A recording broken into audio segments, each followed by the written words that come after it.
Okay, good evening. It is time to get back to Star Wars. I haven't been able to read anything in Star Wars for 2 weeks, so finally we're back to it.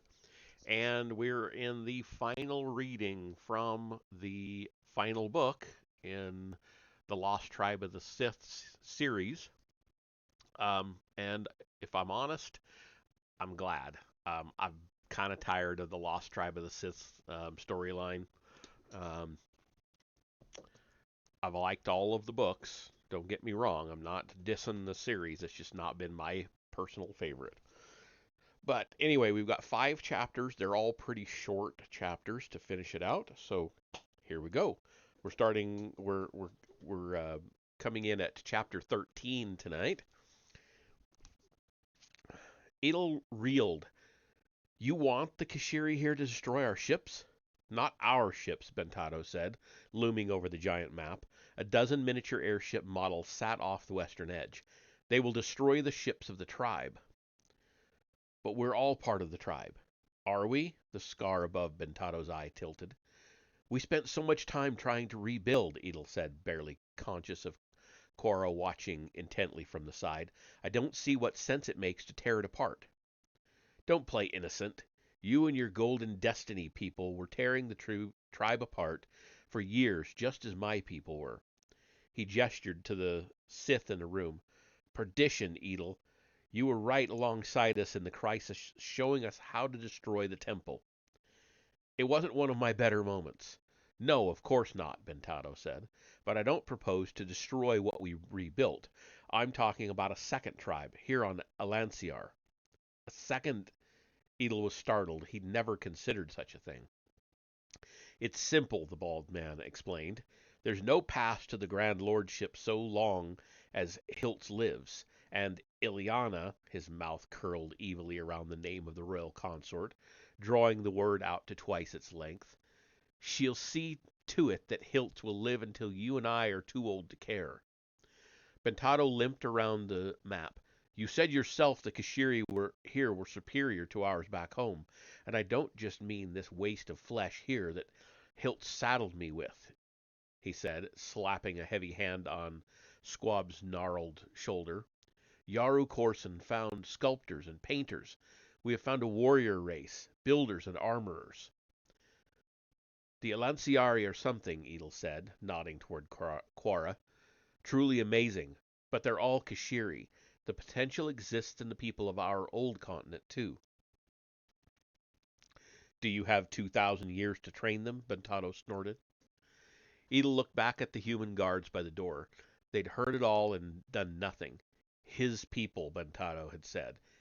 His hand-picked crews, Edel realized. How many had come from Bentado's old Corsonite League? Why hadn't he paid more attention? Excuse me. Bentado ran his gloved hand over the surface of the map. It's perfect, you know. A perfect solution. The problem with the Sith is what it always was. We're taught the glorification of self and the subjugation of others. The individual is truly free only when all chains are broken, when no one can limit his actions by resisting his will. The perfect Sith must control everything and everyone. He lifted the airship miniatures with the force. The little dirigibles bobbed in the air, hovering like the real thing. But effecting that control, that is where the matter always fails. There are too many variables, too many slaves aspiring towards something other than your glory, too many would-be Sith working in opposite directions. With a flick of his wrist, the mini airships went tumbling across the table. Pandemonium. Edel said nothing. Bentado always spoke like this. The man belonged on stage with the other actors. When I was young, Bentado continued, I thought Yaru Corson had the solution. You remember? He'd tricked the Kashiri into believing in him. He didn't conquer. He walked in and turned the key. He had the first part right, but not the second. The result was his own death and a lost millennium. But here, Bentado paused to pick up a model of a signal station. Here I can do it all again and do it right. Like Corson, I've been cast down from the sky upon those shores. These shores. Here there's a working system of government to be bent to my will, gloved to my hand. And here there are no Sith. Edel considered the words. Whatever he thought of the sorts, the idea was interesting. A solitary Sith Lord might never get a multitude to work on his or her behalf unless it was already working. Elanciar was a beating heart, keeping its armies prepared through force of habit. It only required a Sith Lord to step in at the top without disturbing the operations of the great machine. "It's a good idea, High Lord," he said finally. "Very good. Someone should remember it for when we take on the Galactic Republic." Bentado smiled. "There is one problem with doing it in Elanciar, of course," Edel said. "You're not the only Sith here." "The people in this building are loyal, Bentado said. "They'll work for me." "For how long? Cooped up here. They're human. They can't go outside or the Kashiri will spot them as different right away." "They didn't spot you." "He had help," Chorus said, speaking up for the first time. "Motivated help. I promise no one else will help you once they find you're here." Glaring, she pointed toward the exit with her thumb. "And you've killed our leaders. In the bunker or no, my people will eventually come looking for them." Edel read frustration on his rival's face. No, Bentado wouldn't have thought very far, and he knew something Bentado didn't, that he hadn't even told Cora. "The next airships may arrive sooner than you expect. We need to begin thinking of how to bring them in safely. This plan of yours, it's interesting, but we'll accomplish more as one tribe." "Then may the best tribe win." "No, you're not going to do this. We're not going to do this again." Edel shot a glance at Cora, urging her toward the exit with his eyes. Seeing her begin to move, he stepped over to the guards. "High Lord Bentado has established control over the Kashiri of this continent. You will help him until reinforcements arrive. Then we'll work together to consolidate power here in the name of the tribe and Grand Lord Hiltz." Bentado let out an exasperated sigh. "You always were a bore." He commanded the guards, "Take him!" Bentado's thugs at the door took one step forward, but no more. Edel was already in motion, lightsaber activated. One arcing blow to both their midsections cleared the path. "Cora, let's go!" Cora bolted through the door, past Edel and his glowing lightsaber. He turned in the doorway to follow her, and screamed. Cora looked in horror as lightning lit the dark hallway. From the World Watch, Corson Bentado stepped deliberately forward. In one hand, a light with strange blue his one hand alight with strange blue tendrils of energy. Edel quaked under the assault, dropping his lightsaber. Her eyes darted to the floor and the sight she'd seen when she'd entered. The Sith hadn't bothered to strip the dead Kashiri guarding the room of their weapons. Hitting the ground, Cora grabbed a repeating hand ballista, rolled and fired. Glass shards launched past Edel. Bentado howled in pain as one lodged in his stub of a left arm, terminating the electric display. Still crackling, Edel fell backward into her free arm. She fired again, driving Bentado and his aide Squab back to cover. Her weapon emptied, she drew Edel's fallen lightsaber from the floor into her hand with the force. Now Cora led the way, helping the staggered Sith through the maze of hallways. She smashed the fire globes, lighting the place as she went. Darkness would be her friend for a change. She could hear Bentado's crew moving into the halls again behind her, but she knew where she was. She hadn't understood all the Sith had said, but she had to tell the world outside. The system had been compromised. Huffing, she reached the anteroom outside the war cabinet's chamber.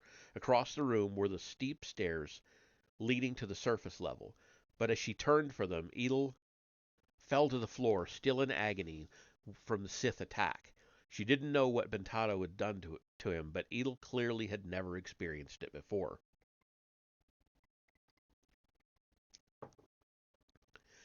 She tried to help him sit up, and remembered in a flash doing the exact same thing with Jogan on Point Defiance days earlier. Too many days earlier. Cora rose, staggered by a realization. I'm out of time, Edel. I have to go. Edel coughed loudly. What are you talking about? I've got to warn people. Don't try to stop me. Then I've got to go. It's been 10 days since we left the ship. Even on Uvok, it'll take 2 days to get back to Maori Cove and the mischance. She tried to help him stand. Please come with me. If we don't get back, your crew will kill him. The High Lord doubled over in pain. Cora struggled to keep him up, but failed. I'll go alone if I have to. No, stay, Cora. This is important. Stay to help me. I can't. Cora rose and looked toward the stairs. I have to go. She was at the bottom step when she heard him call out. Cora, they're not there. What? I only told you Miss Chance remained so you would guide me here, Edel said, struggling to sit up. I sent them home. Home? She ran back to his side. Home where? The Keshta, to our continent. With Jogan? If he lived, Edel wheezed. He sure wasn't going anywhere on his own. They left as soon as you and I reached shore. Blast you! Cora turned back to the stairway and halted suddenly. There were footsteps up there. Did Bentado have people hidden above? And now there were voices in the dark hallway. Behind her, Edel struggled to get to his knees. She still had his lightsaber. Cora, they'll kill us both. Then everyone loses. Cora froze for a second, unsure of what to do. She stepped back toward Edel, who fell against her. Feeling his weight, she looked urgently at the doorways and then at the tapestry right behind her. Adari Val looked down on her, silent as ever, as the clamor outside and on the stairs grew louder. She called out, Rock of Kesh, save your daughter. She felt a tremor through the force, slight, almost like a gust of wind, coming from the direction of the tapestry. Cora's eyes widened. Yes! With no time to fear historic disrespect, she pulled the fabric aside and looked into the darkness of the hidden room behind. Placing Edel's arm over her shoulder, she plunged recklessly with him into the void. That is the end of chapter 13. I told you they were short.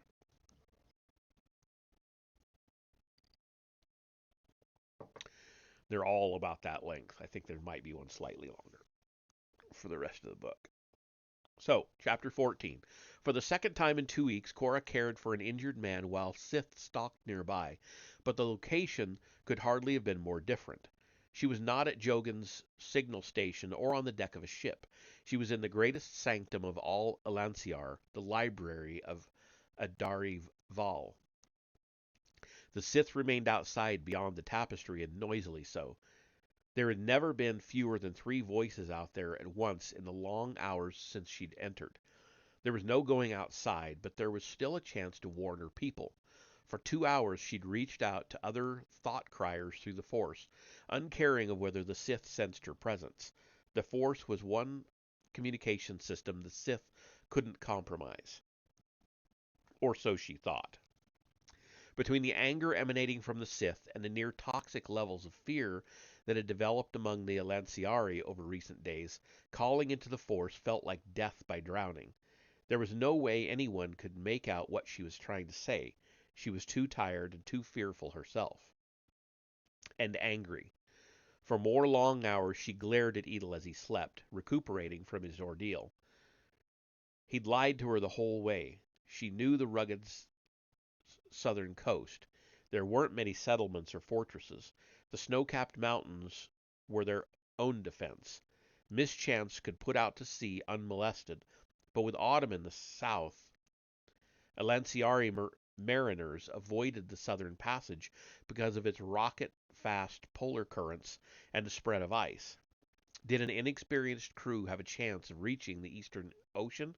And would Jogan warn them, or would he remain silent, willing to founder with them if necessary? If he did warn them, would they even listen? Cora had realized that with a start that she didn't really know what Jogan would do. She'd imagined she knew his private thoughts, but what she actually had was a stack of messages and a few hours at his side, and she'd nearly upended her whole life for him. And what of Edel? He and his people had upended her entire world, and yet she'd saved him, even after knowing he had lied. Why? She went over the scene in the World Watch. Edel did seem different from Ventado. A murderer, to be sure, but Edel was a builder, not a fighter. He seemed to be interested in something larger. Still, were Sith were interested, were Sith ever interested in anything larger than themselves? Didn't that defeat the point of being Sith? She didn't trust him, but she hadn't been able to abandon him either. What was happening to her? Cora slept fitfully, often waking to hear the voices outside, but they came no closer. And in the morning light in the morning, light entered the room from a diagonal shaft overhead. The concrete tunnel narrowed too much at the top to serve as an exit, but the illumination provided the chance to do something while the High Lord slept. She reached for a book. She'd read the same Keshta Chronicles everyone else had, the transcribed interviews with the freedom-fighting geologist about her former life were mandatory as soon as children learned to read. They were the basis, loosely of course, for what appeared in the plays, but it was known that Adari Val had produced other writings during her exile in Elanciar. Some were biographical works about the Sith, others provided a detailed description of her continent.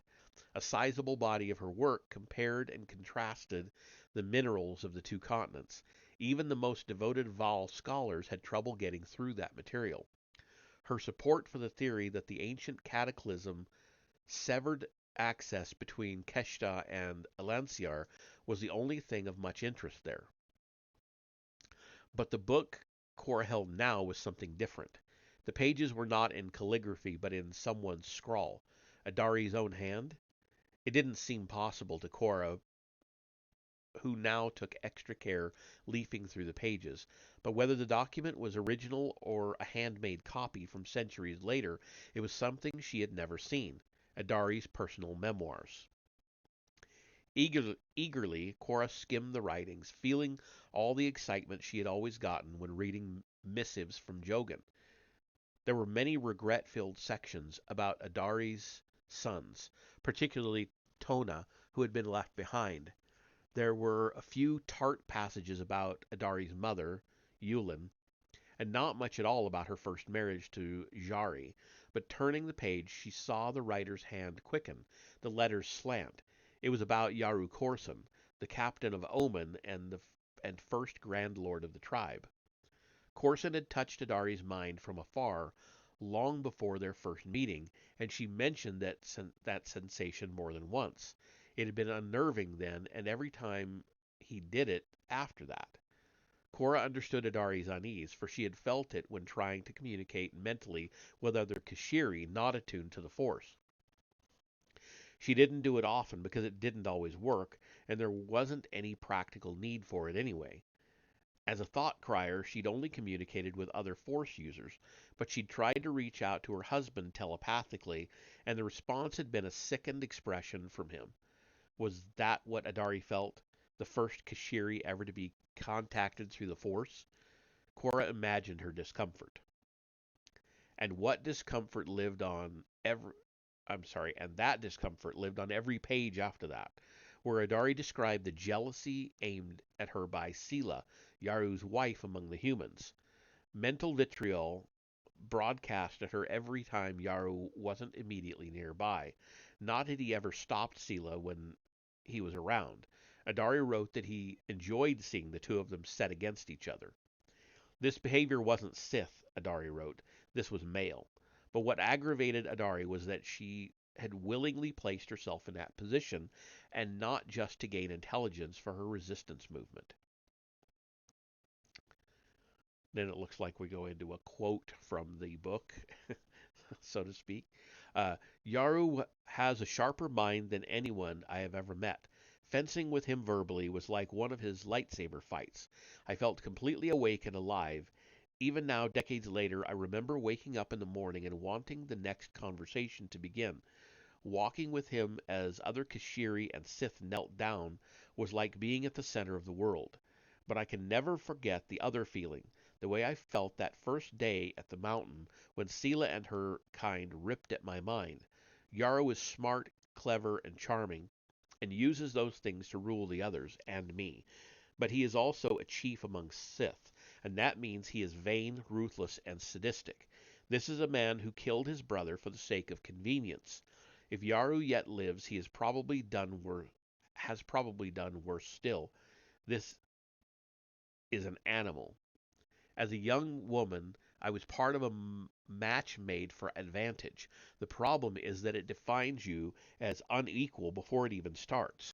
Let any one woman who considers a Sith beware. Strong women do not walk alongside animals, not without a leash. Cora shut the books, suddenly chilled. She understood now why no one had ever seen the memoirs. When so much else about Adari Val had been required reading, the leader of the Sith had tempted her, and the Rock of Kesh had faltered. She looked over at Edel, shifting in his sleep. She still had the lightsaber. She could remove one threat, a threat to her people and possibly to herself. She didn't love him, but she didn't hate him either. Not yet, and he would always play on that. He'd already started that, all along their journey. She had a chance to stop it now. But she also had a question. "Wake up," she said quietly, jostling him. He let out a muffled groan. "Are they still out there?" "Yes, 3 or 4, I think." "Can you take them?" He sat up on his elbow and winced. "No, but maybe we can." He saw his lightsaber in her hand. "Getting to know that?" "I have a question," Cora said, face serious. "You said more people are coming, and that you and they serve someone else. Is this person as bad as that Bentado is?" Startled by the question, Edel looked closely at her. "No, no, he is not. The Grand Lord is old, but wise." "You like him," she said, surprised at what was sensing. "He's your friend." Almost in spite of himself, Edel smiled weakly. "Yes, I suppose he is. If you had to live under a Sith, you'd rather live under him and me than Bentado. Trust me, we've had much worse." "The aqueducts. You said they'd fallen apart. They fell to ruin because of some of your leaders, and some who wanted to lead. There was 1,000 years of chaos, Cora. If Elanciar believes in building things like I do, you can't let that start again," he said. "You've got to help me." She studied him and reached a decision. "Adari was right, but I'm right too. Some animals are better than others." "Okay," she said, rising. "But get something straight. I'm not helping you or for me. I'm going to stop Bentado and put things right. I'm doing this for my people." "That's the same as doing it for you," he said, smirking. "But we'll discuss Sith philosophy later. There's work to be done. We have to cut off Bentado's communications. But if we try to go to your people, they'll cut me to pieces, which they'll also do if you go alone for help and they find me here. If we still had your ballista, we could shoot out the fire globes in the signal tower. That would take forever. And then both sides would cut us to pieces," he sighed. "I assume you've already tried to reach for help through the Force?" She nodded. "Which means the only way to stop Bentado is to stop Bentado." Edel clasped his hands, deep in thought. This is his normal mode, she realized, calculating, not fighting. Golden eyes opened a second later and looked up. "Okay, I've got it. We'll still have to fight, though. Too bad we only have the one weapon." Cora stood up. "No problem. If this is where they moved Adari Val's archives, there's supposed to be another lightsaber around here. If there is, then she stole it." "Good for her, then," she winked. "And better for us. I always wanted to try one out." Excuse me. And that is the end of chapter 14.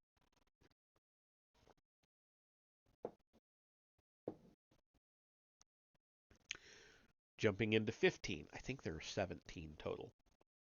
So 15. "An airship has arrived," Squab reported, "off the western coast near Port Melephus." "The first of the wave," his master said. White teeth ground as Bentado pulled glass shavings from his own arm. "Have the Kashiri fired on it?" No, my lord, the aide squeaked. The vessel is kilometers out. Uvok Diamond flak teams are heading to engage. Tell them to signal when they bring it down. Strike on sight. Command is given to all positions up and down the line. We left Hiltz with 16 airships. We're hoping he sent them all. Edel winced as he watched the Sith pull out another bloody sliver. He could almost feel Bentado's pain up here in the shaft, looking down on the World Watch. Edel had realized on seeing the diagonal tunnel leading upward from the secret archives that the concrete bunker where so many Kashiri expected to live and work for days at a time had to have a ventilation system. Since quite a lot of the facility was under either the brick house or the signal tower on the surface, the ducts for some rooms necessarily traveled diagonally, intersecting others. He'd seen it in some of the ancient buildings of Tav. The Alanciari had used concrete in this modern construction, but their thinking wasn't much different from that of the Kashiri architects he knew back home. There was no escaping the duct in the secret room at its narrow top, but hoisting Cora into a space revealed to her a slot a meter square leading down in a different direction, a comfortable enough crawl space. It slanted upward and downward as it met junctures above barracks and supply rooms. A vile stench told them when they were over the war cabinet room, and now they were over Bentado's sanctum, looking down separately from parallel shafts. Where's the word from Port Meliphos? What's taking so long? Edel saw Bentado's scarred dome directly beneath, as the man looked over the map surface. Here goes nothing. His feet braced against the grating, Edel reached down through the force and knocked several of the miniatures over. Startled, Bentado bent over to recover them, just as Edel brought his legs together, smashing through the wooden lattice with his boots. One high lord slammed into the other, driving Bentado's head into the map surface. Edel rolled across the fake countryside, lighting his lightsaber even as, meters away, Cora smashed down, startling little squab. Edel turned to see a black-suited crew woman dash to Bentado's defense. Edel shoved her back through the force, but the distraction gave Bentado the chance to recover. The massive Sith snarled. Snared Edel's ankle and sent him smashing downward back first. From the side, Cora lunged, holding the ancient purloined lightsaber before her like the bayonets she'd trained with. Bentado ignited his lightsaber and deflected hers in a windmill motion, made awkward by his stance half standing in a mountain range. Edel rolled backward off the map surface and into the oncoming assault of another Bentado defender. He lunged with his weapon, impaling the attacker. Edel, the tower! Edel looked back to Cora, scrambling toward the steps of the tower. Squab was already on them, disappearing into the heights above. No, Bentado yelled, charging after as best he could with his bad leg. Blast you, woman! Edel struggled to follow, slaying another black suit as he went. This was no good. Cora could undo Bentado's hold on Alanciar from the tower, but she could also bring down a host of Kashiri onto his head. Cora, no!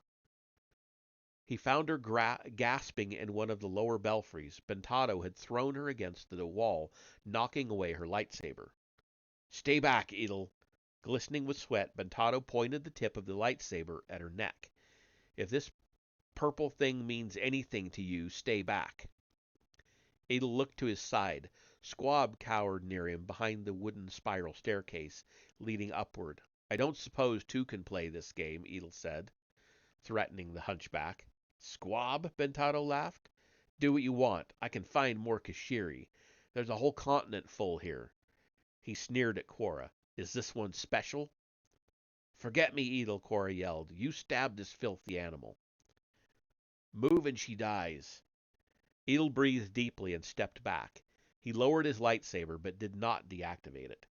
She's been a big help, Bentado. It's rude for guests to kill their hosts. Fool, Bentado said, projecting through the force. Edel went flying, his head striking the concrete wall opposite his attacker. The lightsaber flew from his hand. Bentado kicked Edel's weapon away and flung Quora to Edel's side. Squab, recovering his wits, emerged from hiding, and Bentado directed him to pick up Quora's ancient lightsaber. Just hold that one. I'll take care of these two myself. Lightsaber glistening in his hand, he approached the injured combatants. Next to the stairwell, a cable tugged, ringing a glass bell. Squab, holding the old lightsaber, looked to his master. Call coming in. Well, get it. Squab hobbled partway upstairs where he was past a slip of parchment from another of Bentado's Kashiri. The signalers at Port Melephus report that the airship has landed, Squab said. It's been brought down, you mean? No, they say it landed.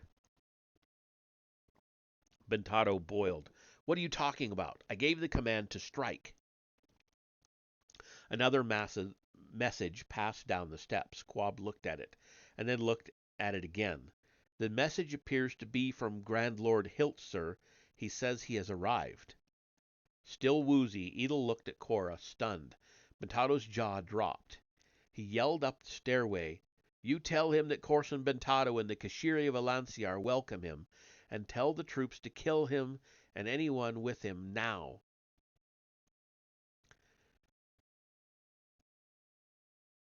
Seconds passed with only the sounds of the upstairs signal apparatus filling the room. Finally, one of Bentado's Kashiri henchmen stepped down the stairs, looking puzzled. Well, what is it? Grand Lord Hiltz sends just a single word, my lord, the courier said, straightening and stepping forward. Regards. Bentado gaped. Regards? Edel looked on, confused. To Bentado's side, Squab's black eyes narrowed on hearing the word. Veins bulged in his master's neck. The lightsaber wavered in Bentado's angry grip. Do they toy with me? He turned, looming over his prisoners. Is this some kind of thunk? Bentado's eyes widened obscenely as the lightsaber thrust into his back found his blackened heart. He fell first onto his knees and then his face. Little Squab looked down at his master's motionless form. Kneeling, the gnarled Kashiri deactivated Adarival's stolen weapon and disarmed his dead master. Edel could barely speak. Squab? I'm sure the Hiltz family has a better greeting for you, High Lord Vry. The hunchback bowed and passed Edel the weapons, and I'm sure they would like to deliver it in person. And that is the end of Chapter 15.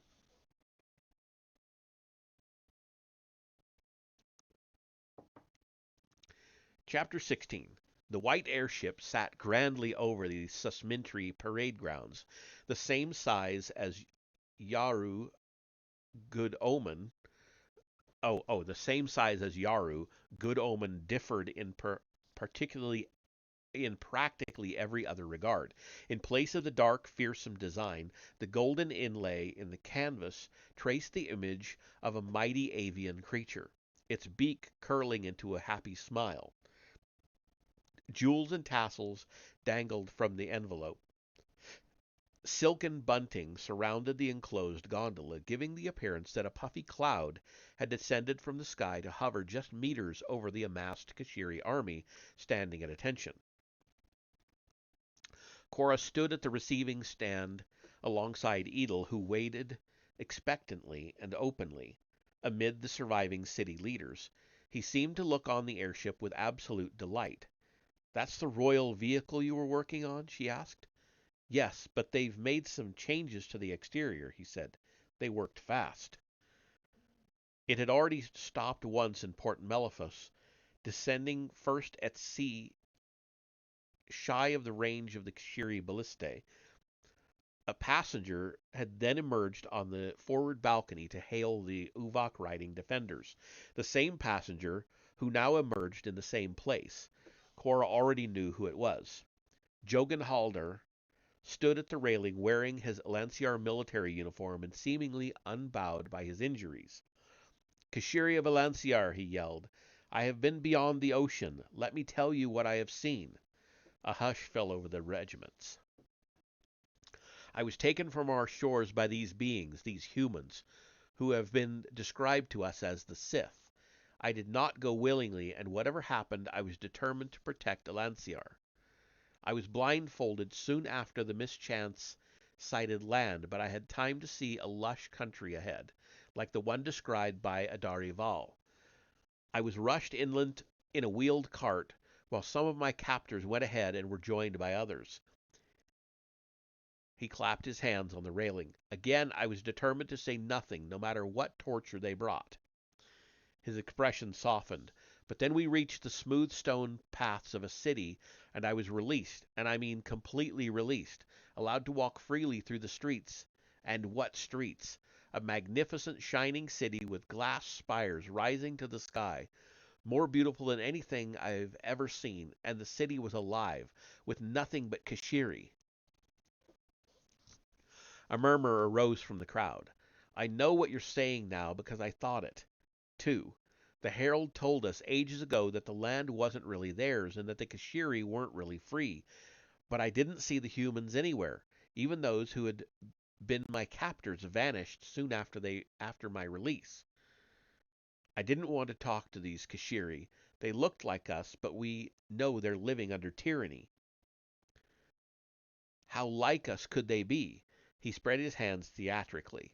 "But I didn't see any tyranny. I saw craftspeople spending their days not at hard labor but making art in the streets, painting, sculpting, music and singing of the sort we save for holidays, right there in the open plazas. I thought it was a festival and that the humans had staged it to deceive me. As the hours passed, I realized this was how they lived." Kashiri artisans greeted me, recognizing I was a foreigner from my uniform. They asked about my land. Again I said nothing, but they happily told me of theirs, confirming that the sights I was seeing were normal. I asked where the humans were. They pointed to what they called the capital, an ancient marble building augmented with glass towers. It was the refuge, they said, of the protectors. This time a loud rumble came from the crowd. Jogan placed his hands before him, palms open. "Yes, yes, I know. The Herald warned us that the Sith had fooled the people of Keshta into thinking they were the protectors of legend. I objected to the term, tried to tell them that they'd been fooled, but they didn't argue. Instead, they allowed me to continue around the city, called Tav, just as Adari had described, to speak to whomever I wanted. Convinced that they really felt as they said, I tried to change their minds. I described Lanciar and how we'd prepared for the coming of the Sith. I described how we've lived and everything we've done, and the response, Jogan said, was pity." His voice rose as he spoke. "Pity over so many years lost to worry, to fear over an existential threat.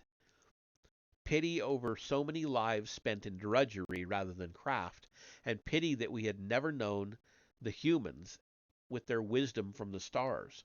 Humans whom I was told did not lord over the Kashiri, but rather stayed always inside their capital in quiet contemplation. I asked to be taken to the capital to see for myself. They took me willingly, and I was welcomed inside. There indeed were the humans we call Sith, unarmed and in meditation. I was led to a chamber where their ruling circle sat. No man or woman ranked above any other." There's art in the telling, Cora thought, just like in those sheaves of messages he sent her for months. It was what had attracted her to him in the first place. He certainly had everyone's attention now. "I didn't want to speak," Jogan said, "and so they spoke, welcoming me to Keshta and apologizing for the method of my arrival. There I was told the same tale of their people's landing on Kesh that Adari told, more or less. They knew of Adari Val and said she was not wrong in her warnings. They were evil, or there were evil ones among their number in those early days, servants of the destructors in hiding." The crowd rumbled anxiously. They were aware of the danger Adari feared and put down those dark beings the day that she left their continent for ours. Had Adari waited for another day, just one more day, Jogan stopped, his throat dry. All stood silent as they waited for him to continue. In just another day, all those that Adari feared would have been destroyed and her warning meaningless. A collective cry came from the forces. No, no. Yes, that's what they said. Everything we've done has been for nothing. I didn't believe it, didn't want to believe it, but they had more news. I was told that now, 2,000 years later, a vile servant of the Destructors had risen again from their number, threatening all life. Driven from Keshta, he built airships and set out in search of some place else to conquer. The warriors in black, came a call from the crowd. Yes, Jogan replied. I now know they were attacking here even as I was visiting there, murmurs increasing in volume. He pressed on. I asked about the first airships we saw, those of Edelvrai, whose warriors accosted and kidnapped me. The human counselors told me that Vrai was a trusted friend who had come in search of the criminals. Startled by the swiftness and technological power of our defense, Vrai feared that we served the destructors too, and that my friends, is why they brought me to Keshta. They had to know that we were not the vile enemies of legend. Boy, they sure twisted it around, didn't they? That's when I spoke at last, telling them that we were on the side of good, that we would resist any evil that came our way.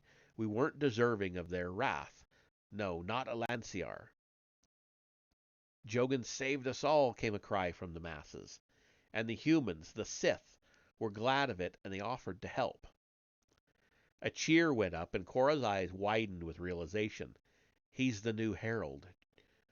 Jogan was the new Adari, only this one told tales pleasing to the Sith. Korra looked into the crowd of listeners, urgently scanning face after face. They were taking Jogan seriously. It was an incredible tale, but he was one of their own. Well, so am I, she thought, and she had a story to tell, too.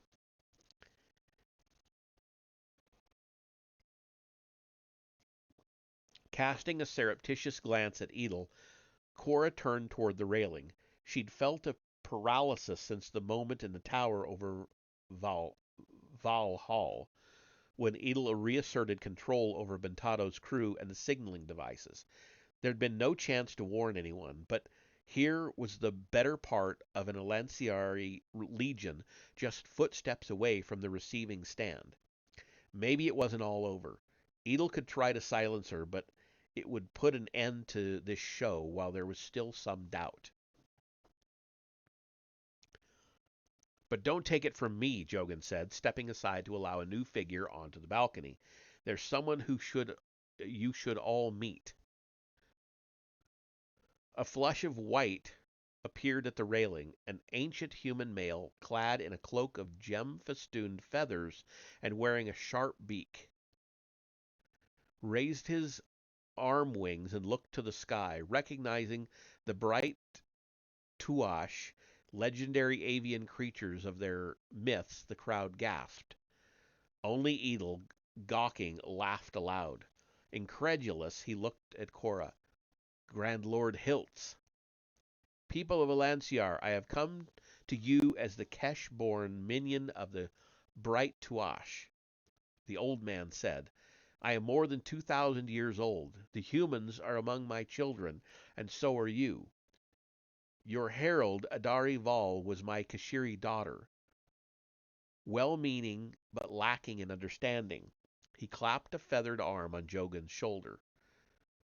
This son of Alanciar spoke true. There were servants of the Destructors among my people, but they were not all of my people. We had cast them out. Or they were not all of my people. When you so kindly welcomed me at Port Melphos, my heart rose, until I received the sad story that the renegades had struck here already, killing your great leaders. He bowed his head sadly. The fact was already known to the audience, but the human show of remorse commanded the attention of all. Hilt squinted toward the reviewing stand and pointed, but the evil ones and their leader have been put down, thanks to the efforts of one of my agents working in concert with one of your well-trained Elanciari. Thousands of eyes turned toward Edel and Quora. The defeat of Bentado was known too, but many marveled to see the two together, a human secretly working in Elanciar to defeat the Destructors. My people feel responsible for all that has happened. In the coming days, relief workers will arrive, human and Kashiri, dressed in white, to help put right the damage, and to build bridges between our worlds.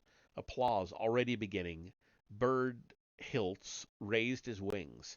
Together, may we understand each other and make for a better Kesh for all of us.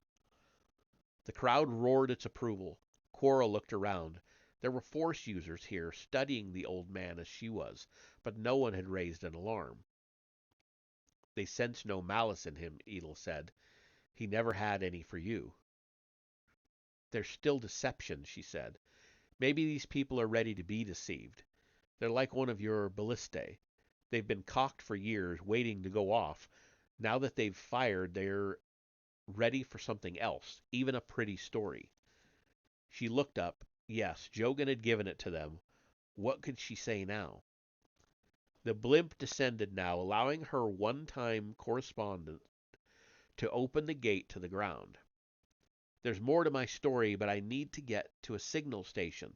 This story needs to be told to everyone, and if you don't mind, he said, smiling broadly, I'd like to be the one to send it.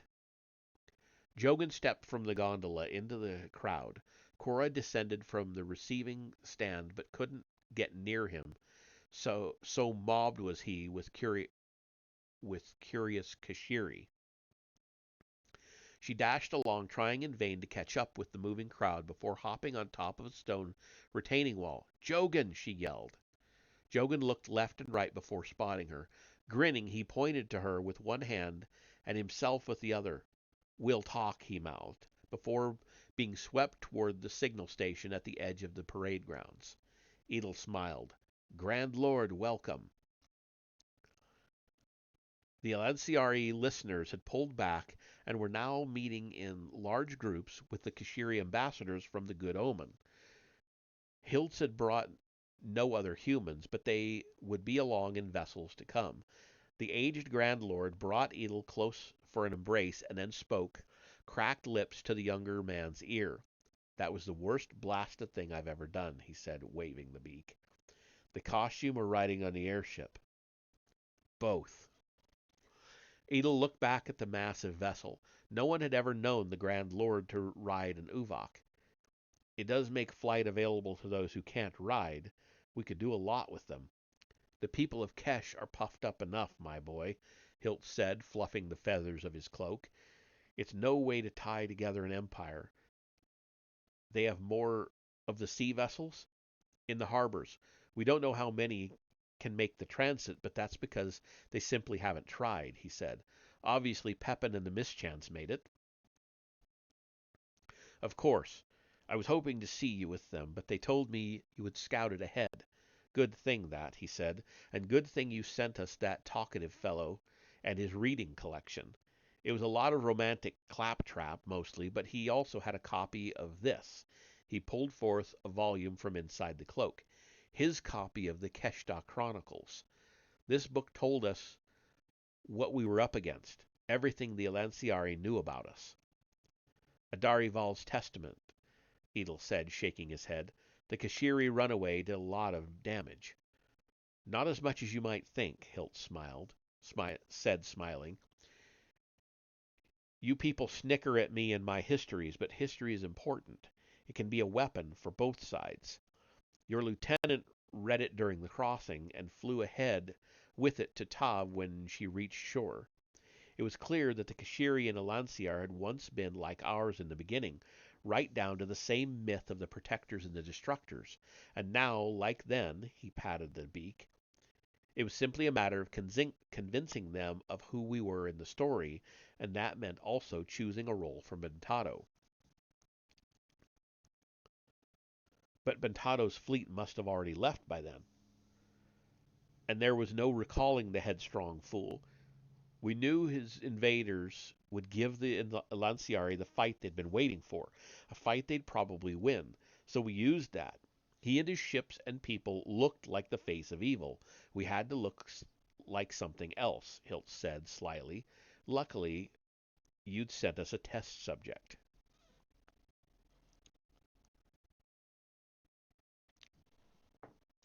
By the time the cart with Jogan reached Tav, Hilt explained, the tribe had withdrawn from public view, putting its most fervently loyal Kashiri on the streets. Once their new ambassador had been convinced, it was a simple matter of assuming a pleasing shape for the Lanciari at large. Bentado's team looked like what they were afraid of, but I am a kindly old man, wearing a coat of white feathers. The things I do for the tribe, Hilt said. He squinted. I read your signals about Bentado turning. Well, that was only a matter of time. I'm glad you were here to take care of him. I started, but Squab finished him. The old man pushed a feather from his face and smiled. Loyal little Squab, another idea of Ileana's. There's a word of advice for you, my lad. When a young lord of the Sith sends his regards, run. Oh, sorry, when a grand lord of the Sith sends his regards, run. Edel laughed, but as he thought on it, his expression changed to a frown. It could all begin again, Grand Lord. The Sith infighting. Our mission is done. Is it? Hilt shook his head. Capturing new slaves isn't victory. Any lout with a blade can do that, like the original Sith did to our Tapani ancestors. But bringing them into your service willingly? Now that's something. It's going to take all of our efforts together. That's what Yaru Corson thought, and it's good enough for me. You're right, of course. Of course I am. I'm old. Hiltz drew his protege closer and took his arm. Here, let me tell you about the history I'm working on. That is the end of chapter 16. So I believe this is the last chapter, 17. Many wanted to meet the leader of the misunderstood humans, but Quora hadn't stayed to greet the Grand Lord. Edel figured she'd gone after Jogan, but no one on the parade grounds had seen her. He'd later learned she'd gone to help with the cleanup at Val Hall. Squab and Bentado's surviving Kashiri, now under Edel's direction, had held the all-important signal tower until the white-suited human advisors arrived. Just days after Jogan's testament, there were several in the streets of Susmintry appearing kind and helpful. Edel moved freely on the streets in his own white togs now, neither invader nor overlord, but benevolent guest. The Sith had been kind and generous with beautiful gifts from across the ocean, and the Lanciari knew how to do one thing very well, spread the word. Edel now was essentially governor of Alanciar for Hilt, but it would take years of smiling cooperation for the rule to be fully accepted and openly acknowledged. The High Lord faced many of the same challenges that the crew of Omen had, and in ways his job was more complicated. Every village, every state farm here contained some Kashiri innovation unknown on the other side of the globe. All had to be evaluated. Some advances would be brought to Keshta. The sailing vessels were an obvious choice to replace the dangerous airships. Vast areas of Kesh, like the unknown northern hemisphere, absent from Corson's ancient map, might now become accessible. Could there be more natives, more mysteries there? The prospect excited Edel. There was even talk of raising a couple of artificial reefs in the ocean to provide Uvok with rest stations as they made oceanic crossings. The continents had once been joined. There would be connections again. The ships were one thing, but many other Lanciari technologies would be retired. They would slowly but firmly urge the locals to burn their ballistae, large and small, in a show of trust. It wasn't because of a desire to disarm the Lanciari alone. Millions of Kashiri under arms were too much of a temptation to an ambitious Sith. The job ahead was immense. He knew who was needed, someone whom he had quickly come to respect and admire in a way he'd valued no one back home. He found her at Val Hall. The cleanup crew was still setting the place back to its proper functioning, but Cora was outside the courtyard wall where she'd left the Muntak team. She looked up from feeding them. It's getting crowded in there, she said. It'll get more crowded still, and busy. You saw your sentry, friend? Briefly. She set down the feed bucket. It looks like he'll be busy, too. He'll have a place of honor in our society as our first visitor from Elanciar. Edel looked at the alabaster tower, rising above the courtyard wall. Jogan won't be trusted blindly, as was Adari Val. In a sense, you might say we took him in trade for her. Cora didn't respond. She fashioned a saddlebag to one of the Muntaks and detached him from the cart. Edel stepped toward her. You could join him, of course, or do something else. Grand Lord Hiltz is impressed by the Force tradition in the people here, self-taught and all.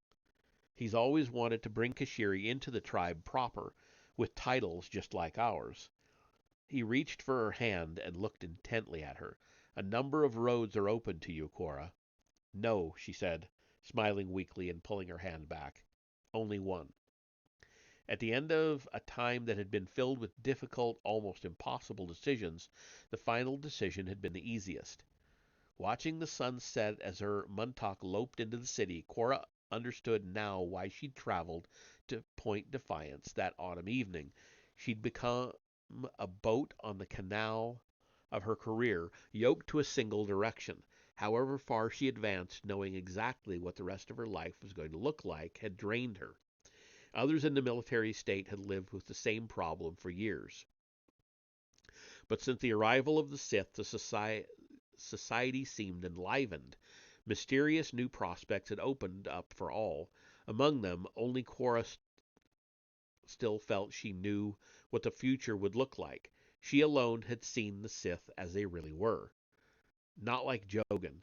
Her correspondent at the end of the line was now the center of the world. He'd said they would talk soon, but he had never contacted her, and she had never made any attempts to find him. He was busy now, the one-time professional hermit, visiting one city in Elanciar after another, in the good omen to repeat the story of his adventure. It had already been dramatized, with the help of actors and songwriters imported from Keshta, into something that would replace the play of Adari Val. Adari had only been found on a rock. He had lived on one before seeing the truth. Jogan Halder was the real Rock of Kesh. He had never been a true sentry, she realized. Jogan aspired to a calling that hadn't flourished in Elanciar since Adari Val's arrival. Now it would again. The hoary, patriotic plays trotted out every observance day would be replaced with new productions for every day. There would be storytellers again, and sculptors and costumers and actors. Everything put aside during the long emergency was returning now, with startling speed. Encouraged and abetted by the Sith, whoever quietly cultivated the notion that the last 2,000 years in Elanciar had been lost to a sort of collective madness. It was a notion that her friends, neighbors, and colleagues were readily accepting. Cora feared that in the end only she would remember Adari fondly. The signs of Sith evil had been visibly present in the actions of Ventado, but the forces under Varner Hiltz had been on their best behavior since their arrival. The unification was now well underway. The plot to take in Jogan and the people of Elanciar had been diabolical but subtle, and difficult to convince anyone of.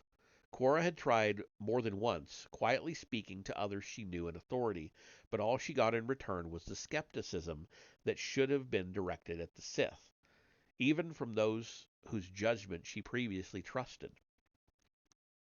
No one wanted to hear from another Adari. Finally, she'd given up.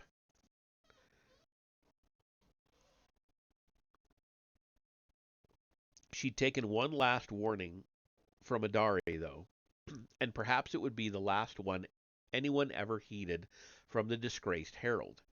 Adari's memoirs had told her hope, told of her hope that by staying close to Yaru Korson, she might someday learn enough to free her people. She had partially succeeded in that by teaching the people of Elanciar what she knew, but Adari had confessed to her own personal failings too. By walking with Korson, she'd become the savior for a time, honored far above the Kashiri who had tormented her in her earlier life, and she'd replaced a dull and loathsome husband with a companion who, while more menacing, had far more intelligence. Edelrai had offered Quora the same opportunity. There were so many tasks ahead, and Edel needed her, and Elanciar needed her in some sense. She might make things better, might soften the transition, and might even be able to bring some of his people's medical knowledge to Elanciar. There was a lot to Edel. Wasn't it better to be companion to a Sith High Lord than a Kashiri folk hero? No, the dream woman Oriel had told her she couldn't run from the inevitable, and her people weren't going to. She would accept it too, but that didn't mean she had to run toward it. Adari had answered that for her. Cora patted the book of memoirs safe in the saddlebag after its rescue from the archives. Yes, some animals are better than others, but they're still animals. Stay with your own. The fond She found Brew in the twilight outside their Urar home, polishing the fire globes he'd shaped. Looks like you had a busy vacation, her husband said, switching the devices off. That's one way of putting it, she said, dismounting. How was work? Pretty good. The weathered Kashiri patted the glass orbs and smiled. He was in demand now, as all artisans were.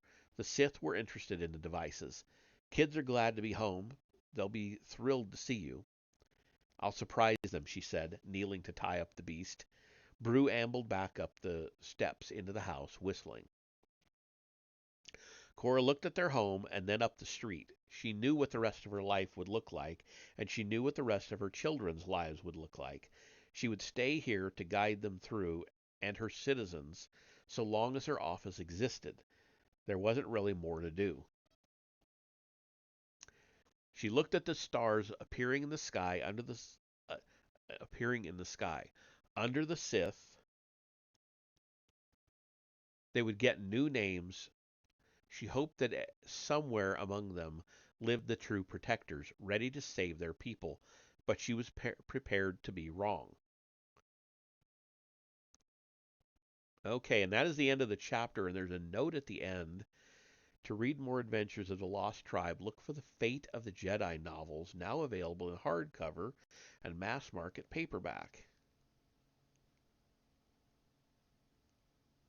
And find new stories in Lost Tribe of the Sith comic books. Okay. Like I said, I'm kind of sick of this storyline, so if there are more books, I'm reading them. I will go ahead and read them because that's what I said I would do. That was the whole point of this. Um,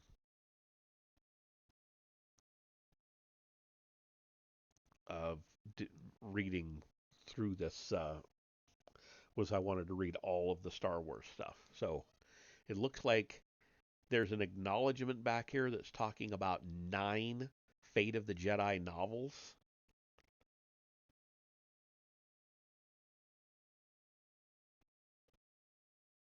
Wow. Okay, well,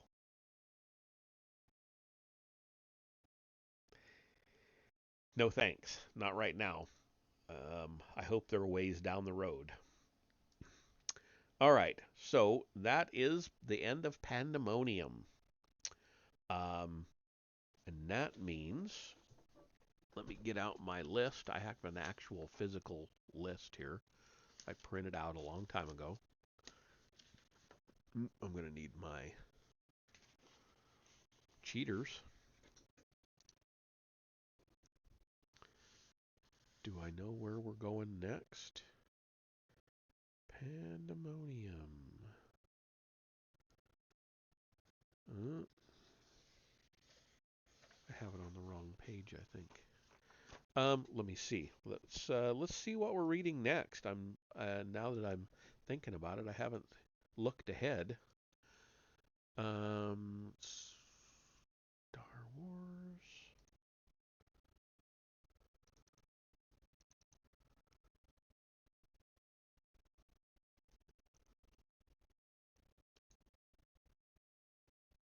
Okay, so that was the end of that. So we have Visionaries next. Oh, that's a comic. I'm not doing the comics on Twitch.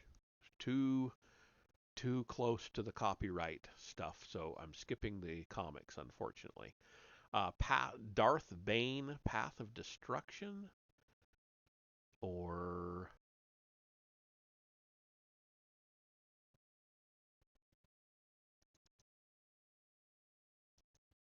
oh, there's the Lost Tribe of the Sith.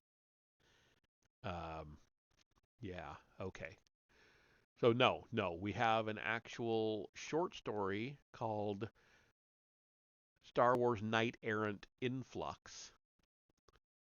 And then we've got some other stuff. There's a novel called Knight Errant after that. More comics, so on. So yeah, we're on to a short story and a novel after this. So yeah, so that's where we'll pick up next Wednesday, barring catastrophe. So oh, I was hoping I saw a stream that was going earlier that I wanted to go check out because it's a game I want to play.